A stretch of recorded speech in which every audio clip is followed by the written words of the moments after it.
High সবাইকে and welcome back to my new vlog. কেমন আছো তোমরা সকলে? আশা করছি সকলেই খুব ভালো আছো। আমিও বেশ ভালো আছি। আজকের ভ্লগটা শুরু করছি এখন থেকে। এখন বাজে প্রায় বিকেল 6:45 মতো। আর বাইরে কিন্তু এখনও বেশ আলো রয়েছে। আর আমি এখন একটু রেডি হব। প্রথমে একটু জল খেয়ে নিলাম। দেন তারপরে একদম এই তো রেডি হয়ে গিয়েছি। আর আজকে আমি পরেছি নীল কুর্তিটা। এই কুর্তিটা আজকে অনেক দিন পর পরলাম। আর এই কুর্তিটা যে আমার কাছে ছিল এটা আমার মনেই ছিল না। হঠাৎ করে চোখে পড়লো তাই আর কি পরে নিলাম। আর এই তো ছিল আমার ফুল ড্রেস আপ। আমি একটা ব্ল্যাক কালারের প্লাজোর সাথে এই কুর্তিটা পরেছিলাম। আর এখন এই তো পুরো রেডি হয়ে গিয়েছি। আজকে বাইরে রয়েছে একটা কাজ, সেই জন্যই বেরোবো, তাই আর কি রেডি হয়ে নিলাম। আর এই কদিন তো তোমাদের সাথে কোনো রকমের কোনো ভিডিও শেয়ার করতে পারিনি। এই কদিন আসলে শরীরটাও খুব একটা ভালো ছিল না, আর আমার কাছেও সেরকম ভিডিও করার মতো কোনো কিছু পাচ্ছিলাম না। আর মেন কথা, আমি সেভাবে বেরোচ্ছিলাম না, আর বেরোলেও খুব অল্প সময়ের জন্য বাইরে বেরোচ্ছিলাম। তো তারপরে হলো এই বডি স্প্রেটা লাগিয়ে নিলাম। দেন হলো এখন ব্যাগ নেওয়ার পালা। আমি কিন্তু ব্যাগ প্রচুর পছন্দ করি। তোমাদের সাথে আমার অনেক ব্যাগের কালেকশন এর আগের ভিডিওতে আমি শেয়ার করেছি, তোমরা চাইলে আমার চ্যানেলে গিয়ে দেখে আসতে পারো। আর এখন আমি রিসেন্টলি এই ব্যাগটা নিচ্ছি।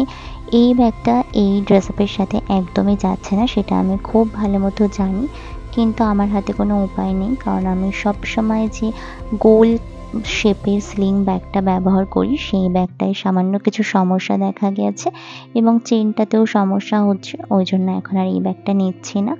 আর এখন যেহেতু প্রচুর গরম পড়েছে, সেই জন্য জল ক্যারি করতে হচ্ছে, তাই জন্য এই ব্যাগটা একটু কমফোর্টেবল।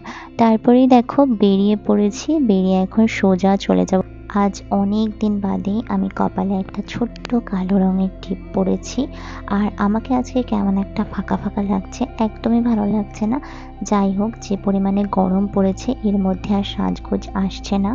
তো তারপরে চলে এসেছি হলো এই কাকির দোকানে। এই কাকির দোকানের চাটা খেতে আমাদের যে ঠিক কতটা পছন্দ, সেটা তো আগে অনেক ভিডিওতে শেয়ার করেছি।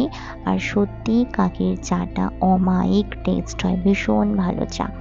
আর তারপরেই হলো এখান থেকে চা খেয়ে সোজা চলে যাব যে কাজটা করার জন্য আজকে বেরিয়েছি সেই জায়গায়। কথা বলতে বলতে এই তো ব্রিজের ওপরে উঠে পড়লাম। আর ব্রিজ থেকে নামার সময় কিন্তু আমার কাছে বেশ ভালো লাগে।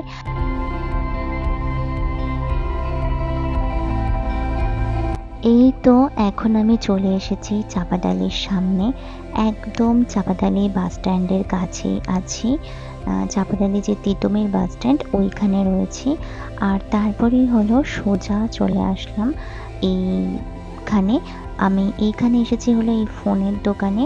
এই ফোনের দোকানে আমাদের একটা ফোনে একটু ডিস্টার্ব হয়েছে ডিসপ্লেতে, ওটাই ঠিক করতে এসেছি। আর তারপরে ওখানে একটু বেশি সময় লাগবে বলে আমরা চলে আসলাম এই দোকানটাতে।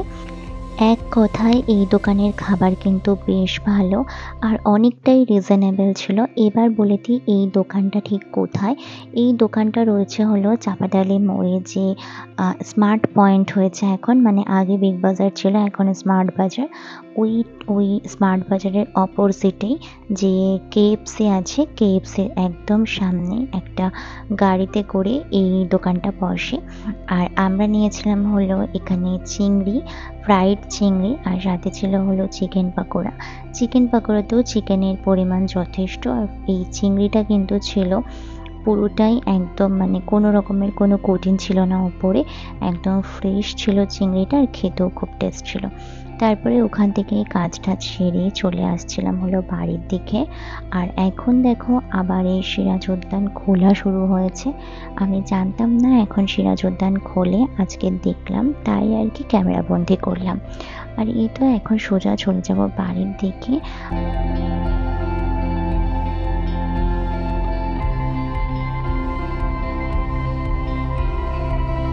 এখন বাড়ি চলে এসেছি, আর এখন একদম ড্রেস চেঞ্জ করে বসে রয়েছি।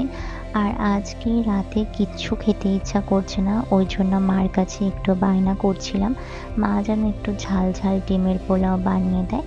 তো মা বলল হ্যাঁ সে আমাকে বানিয়ে দিতে পারে, কিন্তু আমি যেন তাকে হেল্প করে দিই। হেল্প বলতে একটু কাটাকাটি গোছগাছে একটু হেল্প করে দেবো, তাই আর কি এখানে আমি সব জিনিসপত্র নিয়ে নিলাম যা যা লাগবে। পেঁয়াজ, রসুন, আদা, লঙ্কা সব নিয়ে নিয়েছি। এখন হলো এই পেঁয়াজটাকে আমি একদম ঝিরিঝিরি করে কেটে নেব ভালো করে। আমি কিন্তু রান্না করতে খুব ভালোবাসি, কিন্তু কিছু কিছু রান্না আছে যেগুলো মায়ের হাতের খেতেই বেশি ভালো লাগে। তাই আর কি মায়ের কাছে আবদার করা।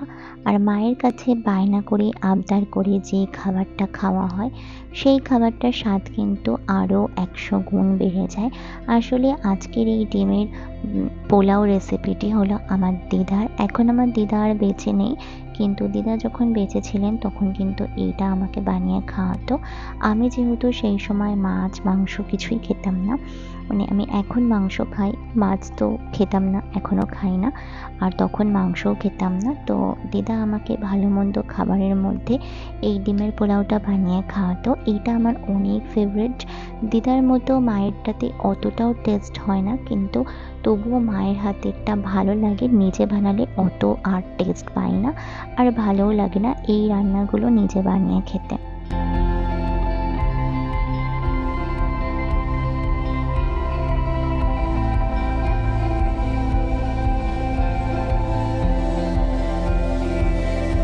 এই তো আমি এক এক করে আমার মাকে সব কিছু বুঝিয়ে দিয়েছি। পেঁয়াজ, রসুন, আদা, লঙ্কা সব কিছু গুছিয়ে একদম রেডি করে দিচ্ছি। এখন আমি এই মিক্সি জারটাতে এগুলো সব দিয়ে নিচ্ছি। এবার এইগুলো আমি একটা সুন্দর করে পেস্ট করে দেবো। দেন মা কিন্তু অনেক মজা করে এই রেসিপিটা রান্না করবে।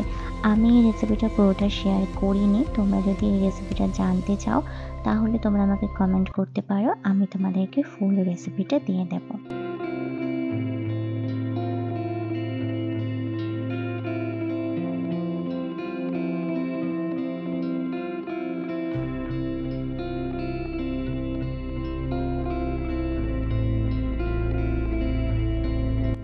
এই তো এখন মা একদম রান্না স্টার্ট করে দিয়েছে। আর কিছুক্ষণের অপেক্ষা, তারপরেই হলো খেয়ে নেব। আর এই তো আমাদের সামনে উপস্থিত হয়ে গিয়েছে ডিমের পোলাও। চিংড়ি মাছ দিয়ে করেছিল মা।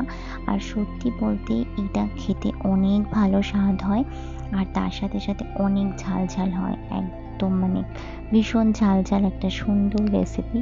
তোমরা যারা ঝাল খেতে পছন্দ করো না তারা অল্প ঝাল দিয়ে বানাতে পারো। আমাদের বাড়িতে সবাই আমরা ঝাল খেতে খুব ভালোবাসি, তাই আমাদের বাড়িতে এই ধরনের রান্না, তারপরে মাংস, এগুলো সব ঝাল ঝালই হয়। আর আমাদের বাড়িতে সবাই খুব ঝাল খায়। ঝাল বেশ ভালোই লাগে। আর আমার মিষ্টি তরকারি ভালো লাগে, কিন্তু সেগুলো হলো নিরামিষ রেসিপি। মিষ্টি মিষ্টি হলে আমার কাছে ভালো লাগে। আর এই দেখো পোলাওটা কতটা ঝরঝরে, সাথে আলুটা কত সুন্দরভাবে সিদ্ধ হয়েছে। চিংড়ি, ডিম সব কিছুই দিয়ে কিন্তু ভীষণ ভালো ছিল আজকে রাতের ডিনারটা।